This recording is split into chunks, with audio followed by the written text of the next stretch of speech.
Tingnan natin kung anong hero yung ipipick niya. Kasi depende sa hero niya yung hero na gagamitin ko, di ba? Wow, gusto niya mag-Karina. Sige, Kurkay, susupport kita, men.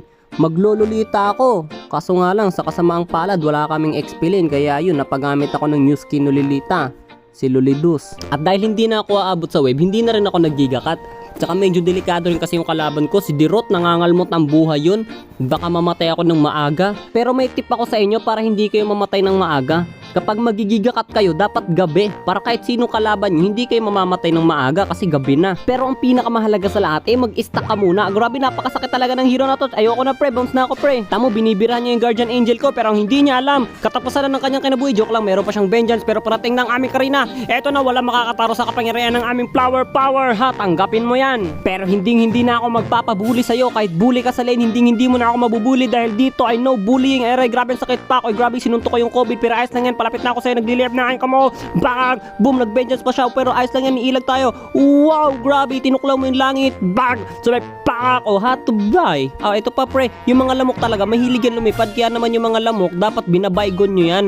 Kaya ayos lang yan kapag lipad ng ganyan, ibig sabihin lang, lamok siya. So hindi kayo mapapatayan yan. Yung mga lamok, hindi naman nakakapatay, nakakadengue lang yan. Ito mo, sila pa namamatay. Speaking of lamok, lumilipad ka na naman.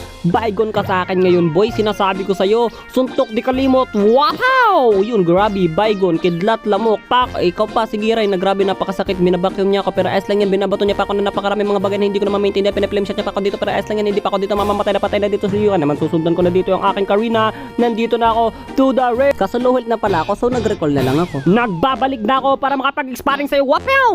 Wapaw! Grabe, 2 one hit. Basta trippings pangalan, umuwi ka na. Sinabi mo pa, libre ko na pamasahe mo. At ngayon, ipapakita ko sa inyo kung paano mag-Mia style. Kung hindi nyo pa alam, ang Mia style ay isang teknik kung saan uubusin mo lahat ng farm ng kalaban o pati kakampi mo kahit hindi naman ikaw ang core kasi napakakapal ng pagmumukha mo. Mia style. Anyways, kapag ginawa mo ang Mia style, magkakaroon ka ng isang pambihirang damage para magkaroon ka ng Baygon na kapangyarihan. Wapak! Grabe naman. Baygon kayo sa aking lahat. Eto na. Washing! Wapak! Yan, sabi aalis ako na parang nothing happen. Pagtutulungan pa nila ako dito without knowing na bigla ako kakanta ng I wanna make it to run.